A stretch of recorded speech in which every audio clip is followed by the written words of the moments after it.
Assalamualaikum warahmatullahi wabarakatuh. Innal hamdalillah nahmaduhu wa nasta'inuhu wa nastaghfiruh wa na'udzu billahi min sururi anfusina wa min sayyiati a'malina. May yahdihillahu fala mudilla lahu wa may yudlil fala hadiya lahu. Asyhadu an la ilaha illallah wahdahu la syarika lah wa asyhadu anna Muhammadan abduhu wa rasuluh alladzi la nabiyya ba'da wa la rasulah. Allahumma alimna ma yanfa'una wanfa'na bima 'allamtana wa zidna ilma. Allahumma inna nas'aluka ilman nafi'an wa rizqan thayyiban wa amalan mutaqabbalan. Allahumma inna na'udzubika min ilmin la yanfa' wa min nafsin la tashba' wa min qalbin la yakhsha wa min da'watin la yustajabu laha. Allahumma amin ya rabbal alamin. Jamaah kaum muslimin wal muslimat yang Allah Ta'ala muliakan. Kita sering mendengar ucapan yang ini mungkin berasal dari teman kita atau sahabat kita. Sebuah ucapan yang menunjukkan akan pesimis, tidak yakin. Ucapannya seperti apa?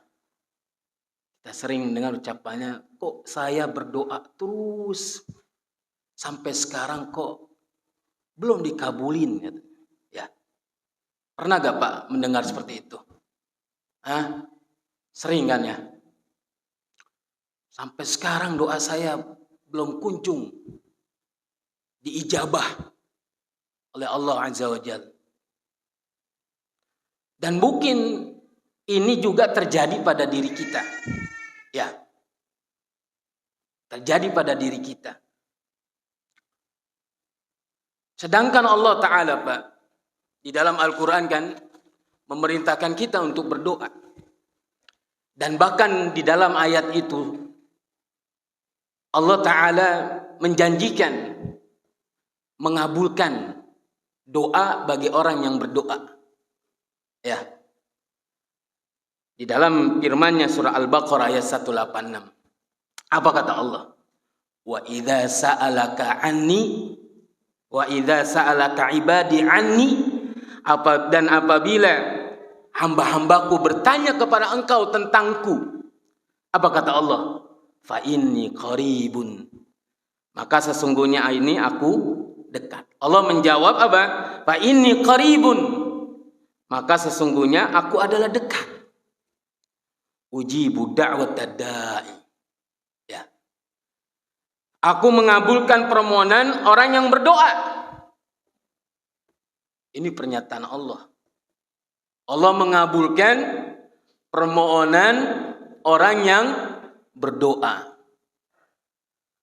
Nah, bahkan di dalam ayat yang lain dengan menggunakan fi'il amr, kata kerja perintah.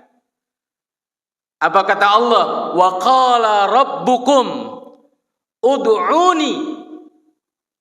Perintah atau bukan, Pak? Perintah. Dan Rabbmu berfirman, berdoalah kepadaku. Perintah Allah. Ud'uni, berdoalah kepadaku. Kemudian Allah menjawab, astajib lakum. Niscaya aku akan kabulkan, perkenankan. Ya. Lalu kenapa kita sering mendengarkan ucapan seperti itu? Perlu kita ingat, Pak. Mungkin ada yang salah dengan diri kita saat kita berdoa. Kita sudah benar berdoa kepada Allah, menjalankan perintah Allah Subhanahu wa taala, melaksanakan perintah Allah Subhanahu wa taala, meminta kepada Allah. Mungkin saat kita berdoa ada beberapa adab yang luput dari kita, atau ada kesalahan yang ada pada diri kita, Pak. Sehingga doa-doa yang kita panjatkan kepada Allah Tabaraka wa Ta'ala tidak kunjung dikabulkan, tidak kunjung diijabah oleh Allah Tabaraka wa Ta'ala. Maka harus kita mengintrospeksi diri kita. Kenapa? Ada apa dengan kita? Maka jamaah yang Allah Ta'ala muliakan, yang pertama, Pak, yang harus kita lakukan, kita harus membersihkan, memperbaiki makanan dan minuman yang masuk ke dalam tubuh kita. Itu. Membersihkan apa? Dengan apa? Yaitu dengan menjauhkan segala makanan, minuman yang didapatkan dari hasil yang diharamkan oleh Allah Tabaraka wa Ta'ala. Karena para ulama mengatakan bahwa makanan minuman yang masuk ke dalam tubuh kita, yang masuk ke dalam perut kita, yang itu berasal dari yang haram, ini merupakan sebab utama doa itu tidak dikabulkan oleh Allah Azza wa Jalla. Tetapi pada zaman sekarang ini, manusia itu tidak peduli. Yang penting kenyang aja perutnya. Betul gak, Pak? Mau itu makanan yang dari usaha yang diharamkan oleh Allah, yang dimurkai oleh Allah, yang penting perutnya kenyang. Udah. Maka benar kata Nabi SAW, nanti akan datang satu masa, satu zaman yang manusia itu tidak lagi peduli dari mana dia mengambil hartanya. Apakah dari hasil yang halal ataukah sebaliknya dari hasil yang haram. Ini sudah terjadi, Pak.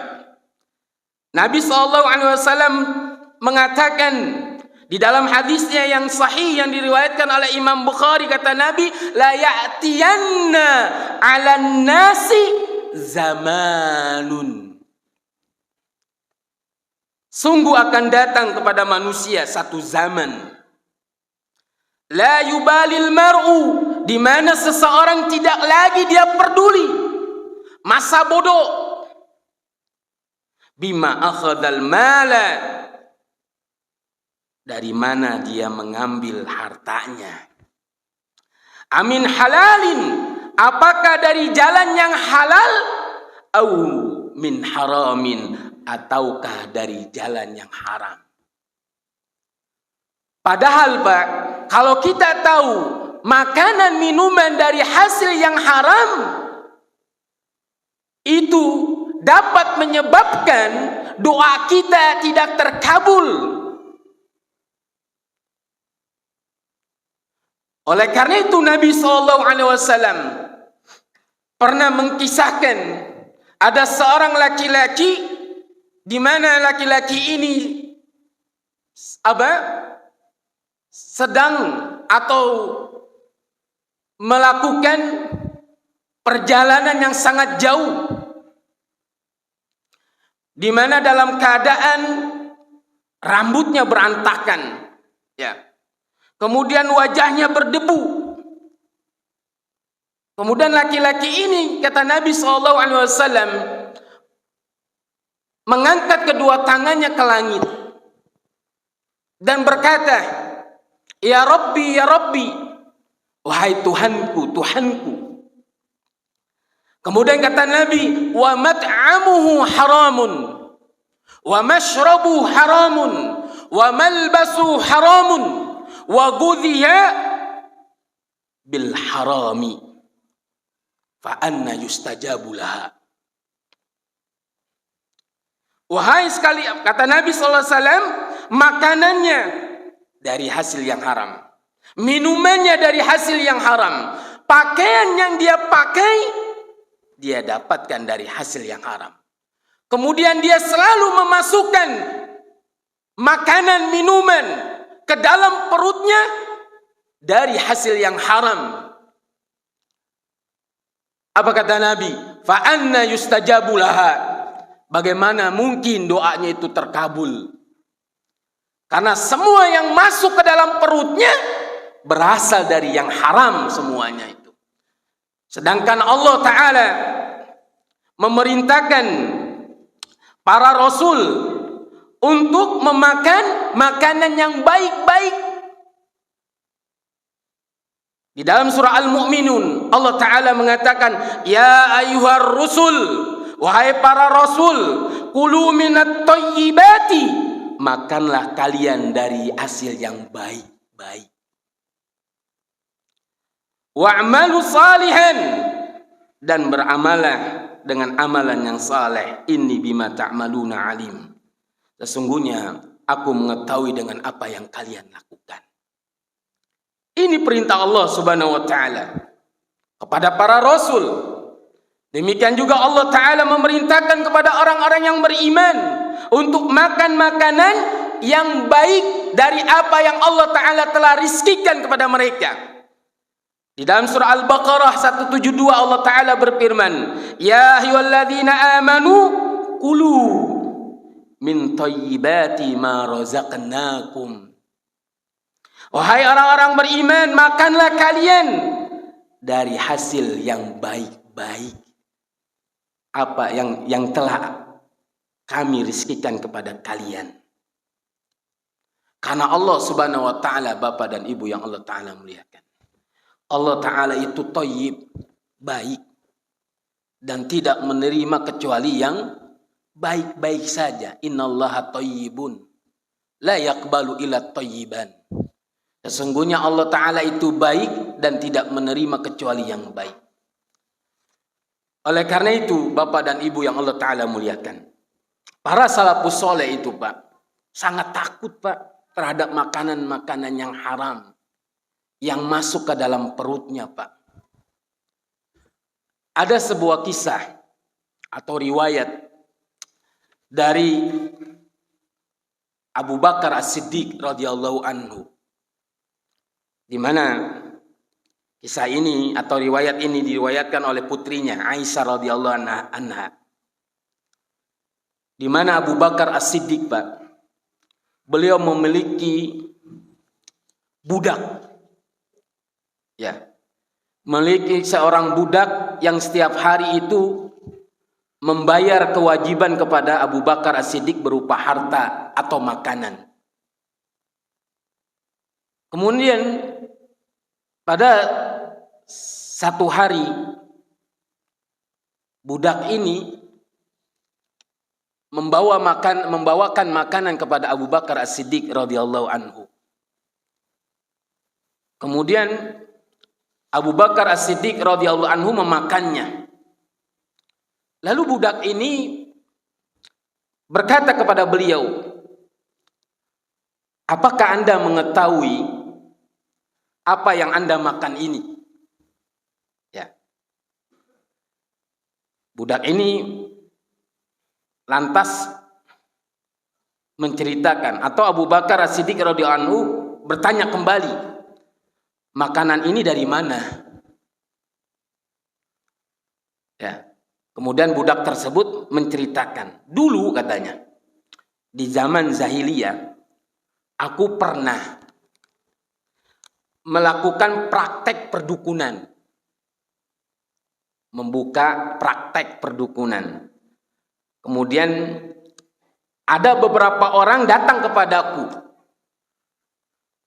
Padahal kata budak ini, padahal aku tidak bisa melakukannya. Artinya dia tidak mengetahui permasalahan praktek perdukunan. Ya, dia tidak tahu, apalagi tahu, sama-sama dosa. Tahu dan tidak tahu, buka praktek perdukunan berdosa. Si budak ini mengatakan, aku padahal tidak tahu tentang praktek perdukunan itu. Ya, aku hanya menipu orang tersebut, membohongi. Kemudian orang itu datang kepada budak tersebut dengan membawa makanan, Pak, sebagai upahnya, sebagai jasa lah, jasa ucapan terima kasih. Datang. Kemudian dibawakan kepada Abu Bakar As-Siddiq radhiyallahu anhu, dan Abu Bakar itu memakannya. Setelah Abu Bakar As-Siddiq radhiyallahu anhu mengetahui bahwa makanan yang dia makan itu merupakan hasil dari penipuan, dari praktek perdukunan, karena Allah Ta'ala mengharamkan hasil dari praktek perdukunan, diharamkan oleh Allah Ta'ala, Pak. Dan Rasul SAW pun melarangnya untuk memakan hasil dari itu. Sebagaimana di dalam hadis yang diriwayatkan oleh Imam Bukhari dan Muslim, naha Rasulullah SAW an thamanil qalbi wal mahril baghi wa hulwanil kahin. Rasulullah SAW melarang hasil penjualan anjing. Kedua, penghasilan pelacur. Ketiga, upah perdukunan. Dilarang oleh Rasul untuk memakannya. Berarti apa? Haram. Nah, ketika Abu Bakar As-Siddiq radhiyallahu anhu mengetahui makanan yang beliau makan itu dari hasil yang haram, beliau memasukkan jari tangannya, Pak. Fa'adakhalahu Abu Bakar As-Siddiq yadahu. Beliau merogokkan, memasukkan tangannya ke dalam mulutnya. Faqaha, sehingga beliau memuntahkan kulla syai'in fi batni. Kemudian beliau memuntahkan semua apa yang beliau tadi makan, dimuntahkan oleh Abu Bakar As-Siddiq radhiyallahu anhu. Inilah kehati-hatian para salafus saleh, para sahabat yang tidak mau perutnya dikotori dengan makanan yang haram. Karena Abu Bakar As-Siddiq tahu konsekuensi dari memakan makanan yang haram, dari meminum minuman yang haram. Salah satu di antaranya, doa itu akan terhalang dari ijabah, dari dikabulkannya. Doa itu tidak akan dikabulkan oleh Allah Ta'ala. Maka spontan Abu Bakar As-Siddiq merogokkan tangannya ke dalam mulutnya sampai muntah. Demikian juga para sahabat yang lain, Pak. Umar bin Khattab radhiyallahu anhu pun pernah mengatakan, bil wara'i amma harramallahu yaqbalullahu du'a wa tasbiha. Dengan sikap wara', kata Umar, dengan sikap berhati-hati terhadap larangan Allah, dia akan mudah mengabulkan doa dan memperkenankan tasbih. Dengan sikap wara', Pak. Kehati-hatian itu akan dapat mudah mengabulkan doa. Demikian juga para sahabat, para tabi'in. Mereka sangat berhati-hati dari makanan dan minuman yang haram. Salah satu di antaranya seorang tabi'in yang bernama Wahab bin Munabbi rahimahullah ta'ala. Beliau mengatakan, man sarrahu an yastajiballahu da'watahu fal yutib tu'matahu. Kata beliau, siapa saja yang bahagia doanya dikabulkan oleh Allah, maka perbaikilah makanannya. Perbaikilah makanannya, Pak. Jangan rakus. Apa saja masuk ke dalam perutnya. Dia tidak tahu itu makanan yang haram, yang halal apa, yang syubhat, masuk semua, dicampur yang haram apa masuk ke dalam perutnya. Jadi kata Wahab bin Al-Munabbi, perbaiki makanannya kalau ingin dia bahagia, doanya dikabulkan. Ya. Jamaah yang Allah Subhanahu wa taala muliakan. Kemudian sebagian salaf pun pernah mengatakan, sebagaimana dinukil oleh Ibnu Rajab Al-Hambali rahimahullah ta'ala dalam kitab Jami'ul Ulum wal Hikam. Beliau mengatakan, atau para salaf mengatakan, la tastabti'ul ijabatu wa qad sadatta turuqaha bil ma'asi. Janganlah engkau memperlambat terkabulnya doa dengan engkau menempuh jalan maksiat. Jadi ini pertama, Pak.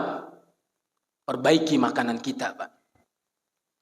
Jaga makanan kita. Jangan sampai makanan minuman yang masuk ke dalam perut kita dari hasil yang haram. Karena Allah Ta'ala tidak akan mengabulkan doa orang yang selalu makan makanan yang haram, minum minuman yang haram. Kemudian jamaah yang Allah Ta'ala muliakan. Yang kedua, mungkin saat kita berdoa, kita lupa untuk mengawali doa kita dengan bersolawat kepada Nabi SAW. Solawat saat memulai berdoa, kata Imam Ibnul Qayyim Az-Zawjiyah rahimahullah ta'ala, di dalam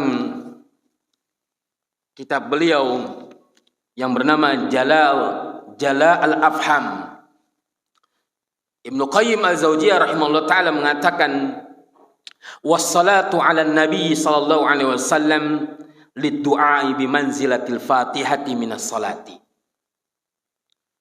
Beliau mengatakan,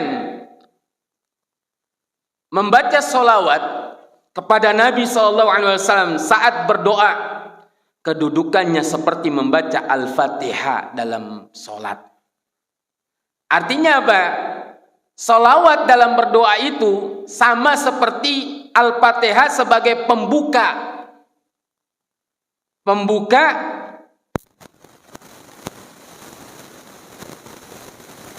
awali doa kita dengan salawat kepada Nabi Sallallahu Alaihi Wasallam.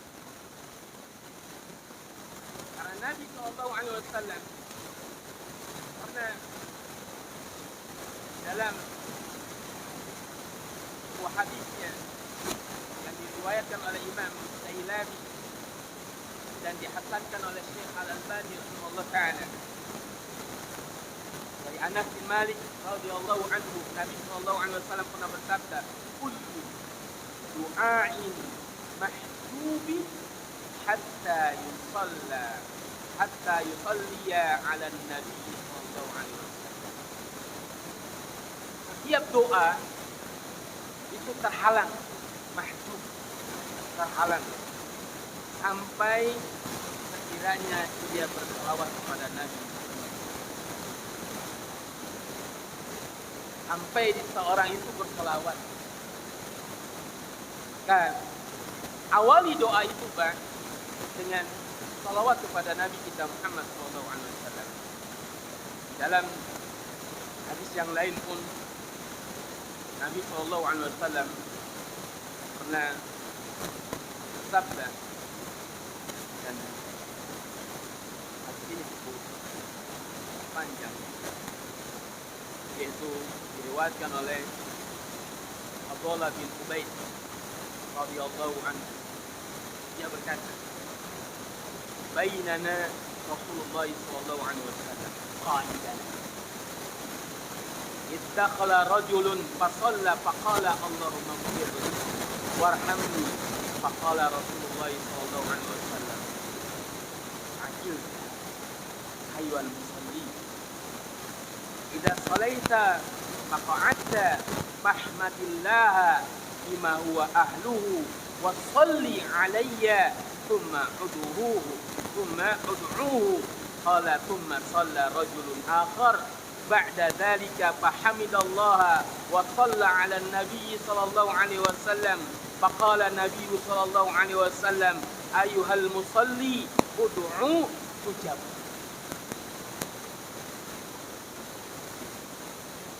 Dari Fadalah bin Ubad, semoga Allah meridhoinya, ia berkata ketika Rasulullah SAW dalam keadaan duduk-duduk, maka masuklah seseorang laki-laki. Orang itu kemudian melaksanakan sholat dan berdoa. Dia mengatakan, ya Allah, ampunilah dosa dan berilah kepadaku rahmatmu. Maka Rasulullah SAW bersabda, ajilta, engkau telah tergesa-gesa. Wahai, kata Nabi, wahai orang yang tengah berdoa, apabila engkau telah selesai melaksanakan sholat, lalu engkau duduk berdoa, maka terlebih dahulu, pertama kata Nabi, pujilah Allah. Ini pun sama, kata para ulama, memuji Allah saat memulai doa, ini merupakan sebab terkabulnya doa. Puji dulu Allah, Pak, dengan asma'nya, nama-namanya yang mulia, yang indah. Sama seperti kita ingin meminta kepada makhluk atau kepada manusia, atau seorang anak minta kepada bapaknya sesuatu agar si anak itu cepat diberi dari bapaknya. Apa yang dilakukan oleh anaknya? Pasti anaknya memuji-muji bapaknya, dipuji tuh bapaknya, sehingga bapaknya GR, langsung ngeluarin fulus dari dompet, dikasih tuh fulus ke anak. Ya, demikian ketika kita ingin meminta kepada Allah, puji Allah Subhanahu wa Ta'ala, sanjung Allah Subhanahu wa Ta'ala dengan pujian-pujian, dengan menggunakan nama-nama Allah yang indah, yang baik. Kemudian setelah itu bersolawatlah kepadaku, bersolawatlah kepadaku, kemudian baru berdoa. Jangan kita langsung to the point, Allahumma firli, Allahumma arhamni, to the point. Ini orang ini dikatakan oleh Nabi, orang yang tergesa-gesa dalam berdoa. Maka awalilah dengan pujian kepada Allah Tabaraka wa Ta'ala, sanjung Allah Azza wa Jalla. Kemudian salawat kepada Nabi SAW, baru mulai berdoa. Baru mulai berdoa. Maka Nabi SAW melihat orang yang kedua. Orang yang kedua itu sholat, setelah itu dia memuji Allah, kemudian salawat kepada Nabi SAW. Lalu Nabi SAW mengatakan, ya ayyuhal musalli, wahai orang yang tengah berdoa, ud'u, berdoalah kepada Allah, tujab, niscaya Allah akan mengabulkan doa. Jadi doa orang yang kedua ini selesai sholat, dia berdoa, tetapi dibuka doanya itu dengan memuji Allah, dengan berselawat kepada Nabi SAW. Maka Nabi SAW mengatakan, hayyul musalli ud'u tujab. Wahai orang yang tengah berdoa, berdoalah, niscaya Allah akan mengabulkan doa. Ini adab yang mungkin kita lupa. Mungkin kita lupa. Maka Umar bin Khattab radhiyallahu anhu pernah mengatakan, Kata Umar bin Khattab radhiyallahu anhu, "Inna du'a mauqufun bainas samai wal ardi la yas'adu minhu syai'un hatta tusalli ala nabiyyika sallallahu alaihi wasallam." Sesungguhnya doa itu mauqufun, diam, bainas samai wal ard, diam di antara langit dan bumi. Artinya tidak naik ke atas hingga orang tersebut berselawat kepada nabinya sallallahu alaihi wasallam. Jadi selawat, awali doa kita dengan selawat. Selawat yang kita baca saat kita selawat, yang kita kenal dengan selawat Ibrahim, atau selawat yang ringkas, Allahumma sholli ala Muhammad wa ala ali.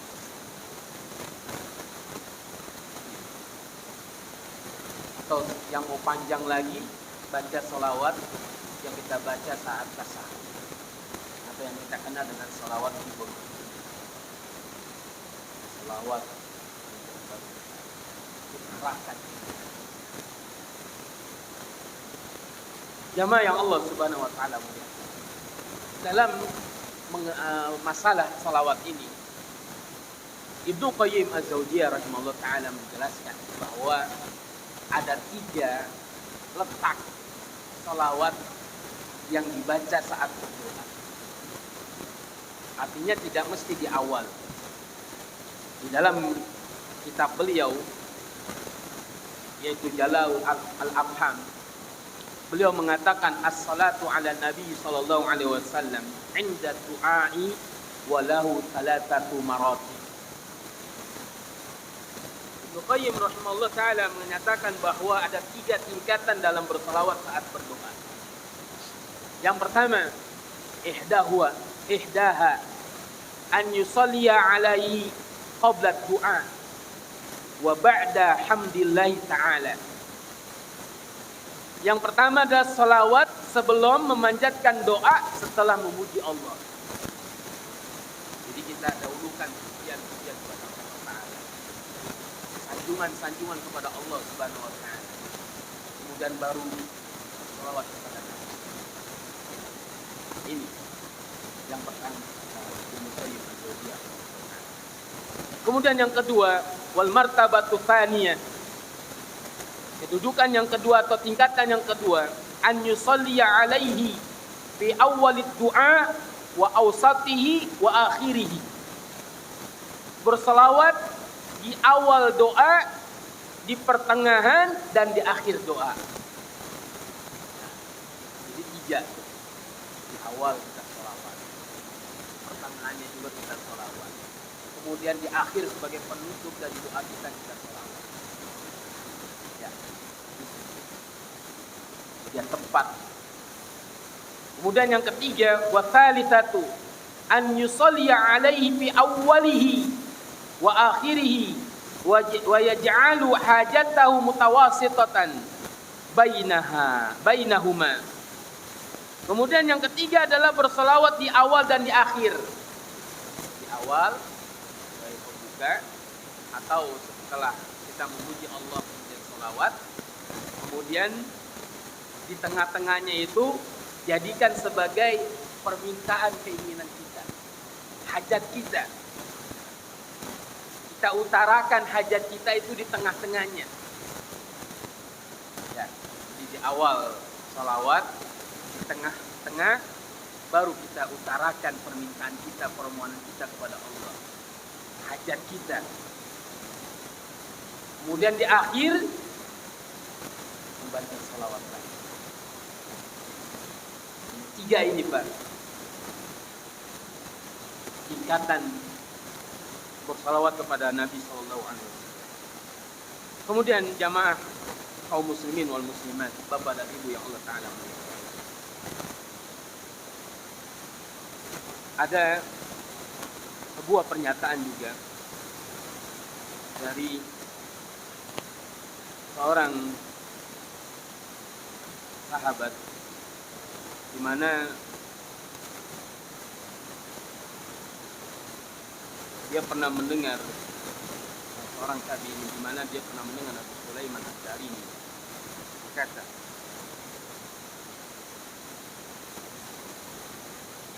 qala Ahmad bin Abi Al-Hawra sami'tu Aba Sulaiman Ad-Darani yaqulu man arada an yas'ala Allah hajatahu fal yabda bis salati 'ala nabi sallallahu alaihi wasallam wal yashal hajatahu wal yakhtam bis salati 'ala nabi sallallahu alaihi wasallam fa inna salata 'ala nabi sallallahu alaihi wasallam maqbulatun wallahu akrama an yarida ma bainahuma. Ahmad bin Abu Al-Hawrah pernah mendengar Abu Sulaiman Ad-Darimi berkata, siapa saja yang ingin memanjatkan hajatnya kepada Allah, maka mulailah ia dengan berselawat kepada Nabi SAW. Kemudian setelah itu mintalah hajatnya. Kemudian tutuplah doa tersebut dengan selawat kepada Nabi SAW. Karena selawat kepada beliau akan membuat doa tersebut makbulah. Artinya mudah diterima, mudah dikabulkan, diijabah. Ini yang kedua, Pak. Jadi selawat dan memuji Allah, jangan kita lupakan. Kemudian yang ketiga, Pak, ada kesalahan mungkin dari diri kita. Saat berdoa kita memiliki tabiat yang kepengen doa itu segera itu hari juga dikabulkan, atau terburu-buru dalam meminta dikabulkannya doa. Hari ini berdoa, hari ini juga harus dikabulkan. Pernah gak seperti itu, Pak? Sering.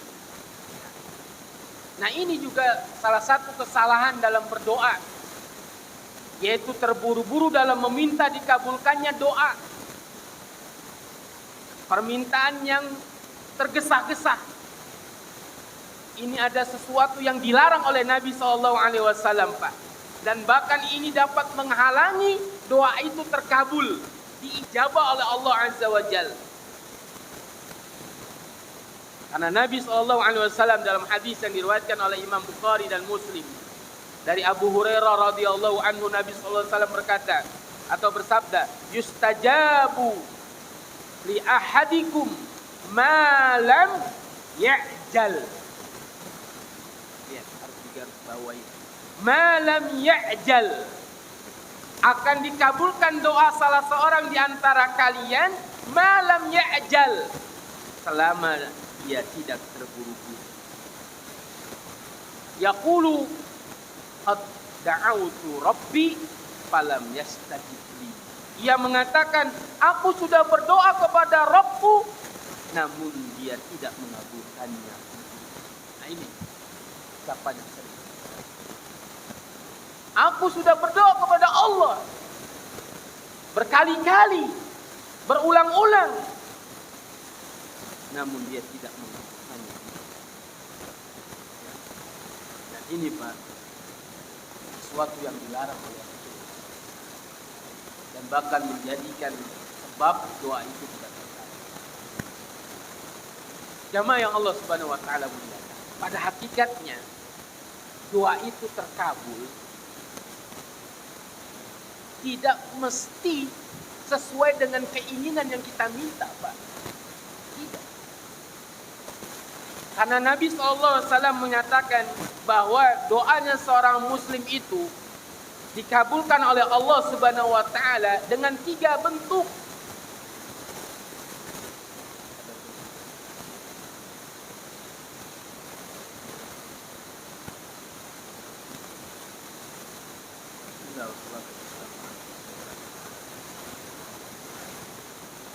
Yang Allah Subhanahu wa taala. Jadi doa seorang hamba yang dia panjatkan kepada Allah Subhanahu wa taala, yang meminta di dalam doanya itu sesuatu, Allah Subhanahu wa taala itu mengabulkan.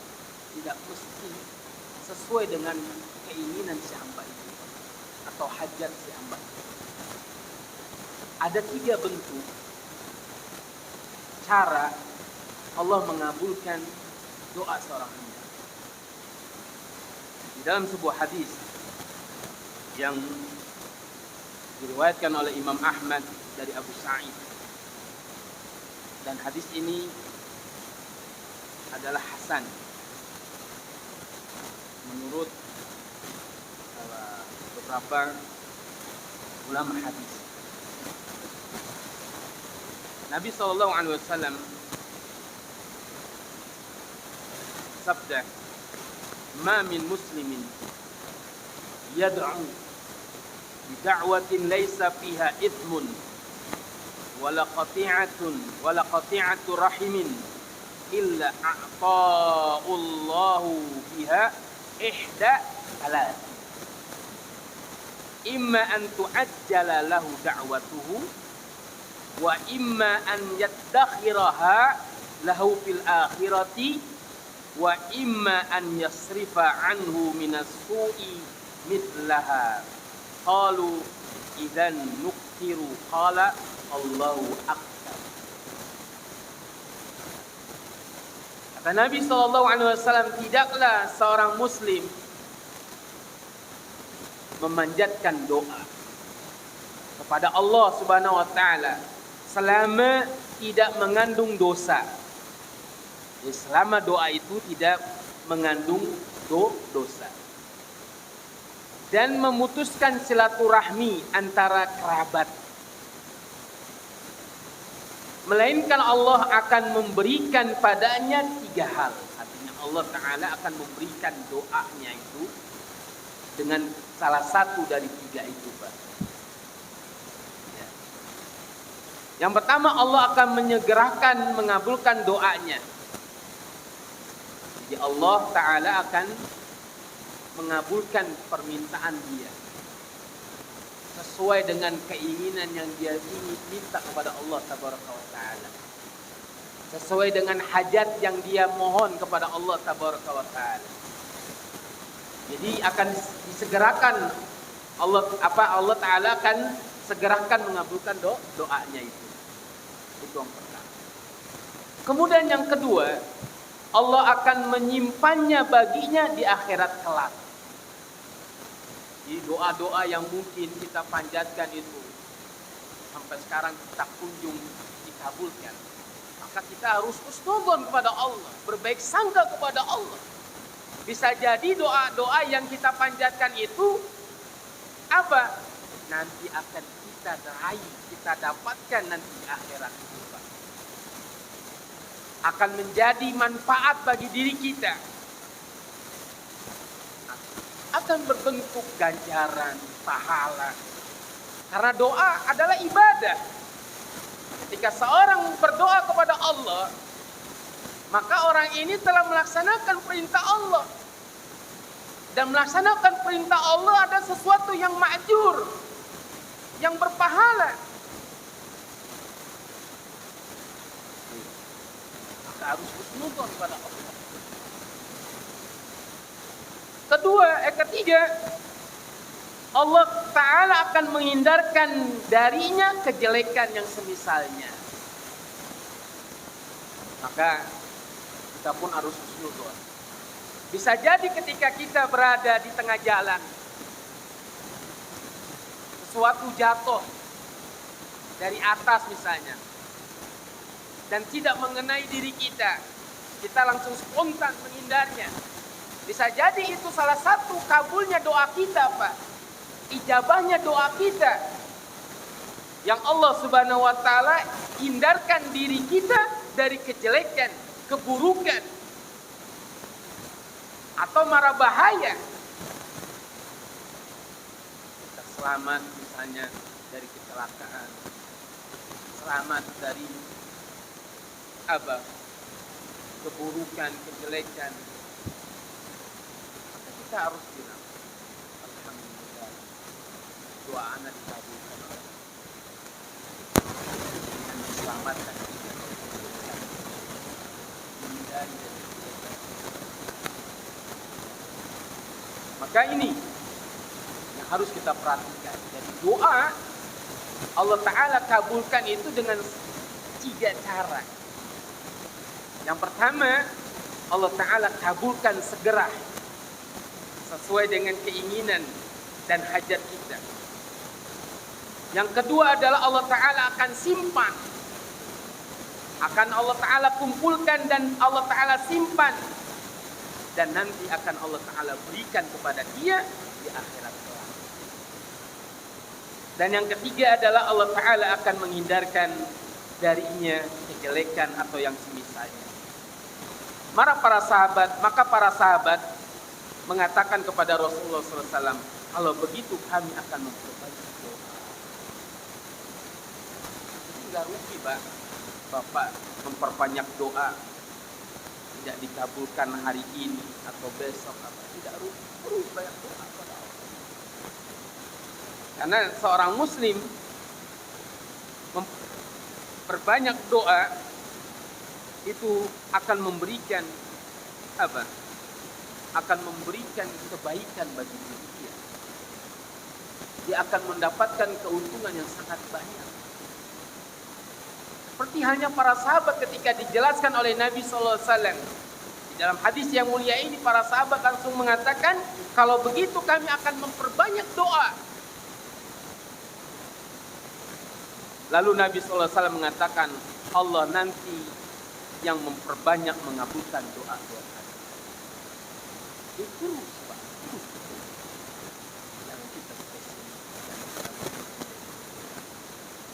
Kemudian yang terakhir, pilih waktu-waktu dalam berdoa. Jadi ada waktu-waktu yang dijelaskan oleh Nabi di mana doa itu terkabul, diijabah oleh Allah Subhanahu wa taala. Seperti sepertiga akhir malam. Banyak melakukan doa di waktu antara azan dan iqamah. Antara azan dan iqamah jangan ngobrol. Banyak doa. Saat kita sujud banyak doa. Sebelum salam, tasawuf akhir sebelum salam, baca doa. Kemudian ketika Bapak safar dalam rangka melaksanakan ketaatan kepada Allah, bukan untuk bermaksiat kepada Allah, banyak berdoa. Karena dakwah musafir mustajabah, kata Nabi. Doanya musafir adalah terkabul, diijabah. Kemudian ketika kita melaksanakan ibadah puasa, banyak doa. Karena 3 doa kata Nabi SAW yang tidak ditolak. Yang pertama adalah doanya seorang orang tua kepada anak. Bapak sebagai orang tua banyak berdoa untuk anak bapak. Doakan anak bapak kebaikan. Doakan anak bapak sukses dalam ilmu agama, sukses dalam menghafal Quran, dalam menghafal hadis. Kemudian doa musafir yang sedang melakukan safar. Kemudian yang ketiga adalah dakwah shaim, doanya orang yang berpuasa. Momen-momen seperti ini banyak untuk berdoa. Kemudian yang terakhir adalah doa di tempat-tempat yang mustajab. Ya, Bapak berada misalnya sedang melakukan umroh, ya berada di Multazam, yaitu sisi antara Hajar Aswad dengan pintu Ka'bah, itu pun doa, tempat di mana doa itu terkabul. Jadi Arafah, Wukuf, itu pun sama. Jadi banyak tempat-tempat yang Nabi SAW kabarkan dengan hadis-hadisnya di mana tempat itu mustajab. Jadi sekali lagi jangan kita pesimis, terus berdoa. Karena banyak berdoa akan memberikan banyak keuntungan, kebaikan bagi kita. Artinya tidak rugi, banyak berdoa itu tidak rugi. Baik, jamaah yang Allah Ta'ala muliakan. Demikian mungkin bisa dapat memberikan kesempatan ini. Lebih dan kurang saya mohon maaf jika ada salah keliru dalam menyampaikan datang dari saya. Jika ada benar datang dari Rabb kita Allah Azza wa Jalla. Wa sallallahu wasallam ala nabiyyina Muhammadin wa akhir da'wana alhamdulillahi rabbil alamin. Subhanakallahumma wa bihamdika asyhadu an la ilaha illa anta